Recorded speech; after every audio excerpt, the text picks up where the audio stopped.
ರಾಹುಲ್ ಗಾಂಧಿ ಅವರು ಈ ಚುನಾವಣೆ ಫಲಿತಾಂಶದ ನಂತರ ಹೊಸ ಲೀಡರ್ ಆಗಿ ಅಥವಾ ಒಂದು ಎಮರ್ಜಿಂಗ್ ಪವರ್ ಆಗಿ ಸದ್ಯಕ್ಕಂತೂ ಕಾಣಿಸ್ತಾ ಇದ್ದಾರೆ.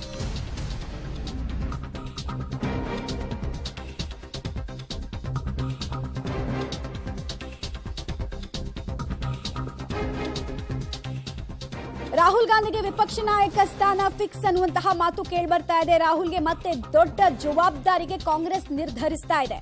ಆದ್ರೆ ಶಶಿ ತರೂರ್ ಹಾಗೂ ಗೌರವ್ ಗೊಗೋಯ್ ಕೂಡ ನಾವು ಆಕಾಂಕ್ಷಿಗಳು, ನಮ್ಮನ್ನು ಕನ್ಸಿಡರ್ ಮಾಡಿ ಎಲ್ಒಪಿಗೆ ಅಂತ ಕೇಳ್ತಾ ಇದ್ದಾರೆ. ಲೀಡರ್ ಆಫ್ ಅಪೋಸಿಷನ್ಗೆ ನಮ್ಮನ್ನು ಕೂಡ ಕನ್ಸಿಡರ್ ಮಾಡಿ ಅಂತ ಕೇಳ್ತಾ ಇದ್ದಾರೆ. ಬಟ್ ಇದೆಷ್ಟರ ಮಟ್ಟಿಗೆ ಒಪ್ಕೊಳ್ತಾರೆ ಕಾಂಗ್ರೆಸ್ ನಾಯಕರು ಅನ್ನೋದು ಪ್ರಶ್ನೆ. ಯಾರಾಗ್ತಾರೆ ವಿಪಕ್ಷ ನಾಯಕ ಅಂತ ನೋಡಿದಾಗ ರೇಸ್ ನಲ್ಲಿ ಫ್ರಂಟ್ ರನ್ನರ್ ಆಗಿ ಕಾಣಿಸ್ತಾ ಇರೋದು ಹಾಗೂ ಬಹುತೇಕರ ಬಯಕೆ ರಾಹುಲ್ ಗಾಂಧಿ ಅವರು ಆಗ್ಬೇಕು ಅಂತ ಹೇಳಿ ಎಐಸಿಸಿ ನಾಯಕರು ಕೂಡ ಮತ್ತೆ ನೆಕ್ಸ್ಟ್ ಪ್ರಧಾನಿ ಆಗಬಹುದು ಅನ್ನೋ ಕ್ಯಾಲಿಬರ್ ಅನ್ನು ಪ್ರೂವ್ ಮಾಡ್ಬೇಕಂದ್ರೆ ಇದ್ರಲ್ಲಿ ಪ್ರೂವ್ ಮಾಡ್ಬೇಕು ಅವರು. ಶಶಿ ತರೂರ್ ತಿರುವನಂತಪುರದಲ್ಲಿ 4 ಸಲ ಗೆದ್ದಿದ್ದಾರೆ. ತುಂಬಾ ಕಡಿಮೆ ಮಾರ್ಜಿನ್ ಈ ಸಲ ಅವ್ರು ಗೆದ್ದಿದ್ದು. ಬಟ್ ಲಾಸ್ಟ್ ಟೈಮ್ ಇವರು ಎಐಸಿಸಿ ಪ್ರೆಸಿಡೆಂಟ್ಗೂ ಕೂಡ ಕಂಟೆಸ್ಟ್ ಮಾಡಿ ಸೋತಿದ್ರು, ನಿಮ್ಗೆ ನೆನಪಿರಬಹುದು. ಸೊ ಅವರು ಕೂಡ ನಾನು ಆಕಾಂಕ್ಷಿ ಅಂತ ಬಿಂಬಿಸಿಕೊಳ್ತಾ ಇದ್ದಾರೆ. ಹಾಗೆ ಮತ್ತೊಬ್ಬ ಸಂಸದ ಗೌರವ್ ಗೊಗೋಯ್ ಕೂಡ ವಿಪಕ್ಷ ನಾಯಕನಾಗೋದಕ್ಕೆ ಇಂಗಿತವನ್ನ ವ್ಯಕ್ತಪಡಿಸ್ತಾ ಇದ್ದಾರೆ.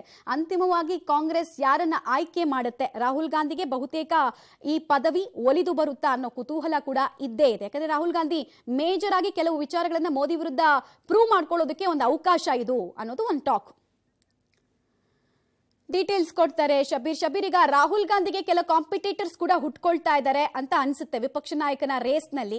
ಸೊ ಏನ್ ಡಿಸಿಷನ್ ಅನ್ನ ತೆಗೆದುಕೊಳ್ಳೋ ಸಾಧ್ಯತೆ ಇದೆ, ಏನ್ ಮನಸ್ಥಿತಿ ಮಾನದಂಡವನ್ನ ಕಾಂಗ್ರೆಸ್ ನಾಯಕರು ಅಥವಾ ಕಾಂಗ್ರೆಸ್ನ ಎಐಸಿಸಿ ವರ್ಗ ಇಟ್ಕೊಂಡಿದೆ ವಿಪಕ್ಷ ನಾಯಕನ ಆಯ್ಕೆ ವಿಚಾರದಲ್ಲಿ?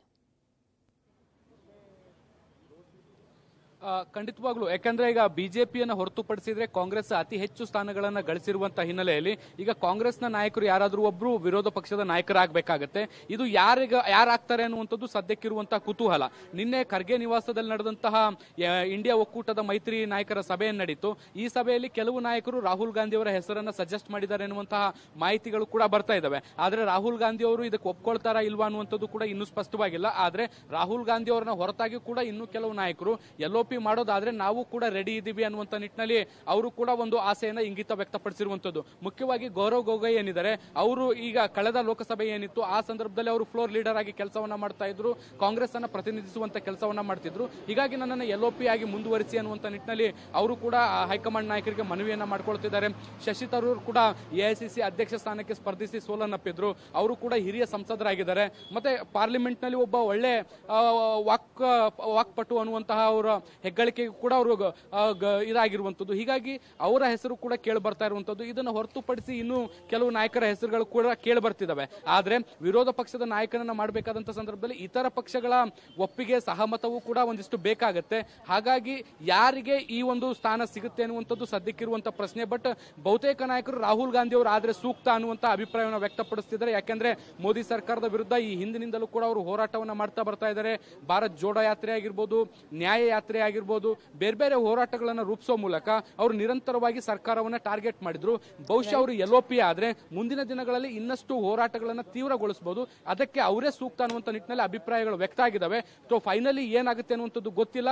ಇನ್ನು ಹೈಕಮಾಂಡ್ ಕೂಡ ಅದನ್ನ ನಿರ್ಧಾರ ಮಾಡಿಲ್ಲ. ಮಮತಾ, ರೈಟ್, ಧನ್ಯವಾದ ಶಬೀರ್ ತಮ್ಮೆಲ್ಲ ಮಾಹಿತಿಗಾಗಿ. ಗಾಂಧಿ ಪರಿವಾರದ ಮೇಲೆ ಮತ್ತೊಮ್ಮೆ ಅವಲಂಬನೆಯನ್ನ ಕಾಂಗ್ರೆಸ್ ಮಾಡೋದಕ್ಕೆ ಬಯಸ್ತಾ ಇದೆ.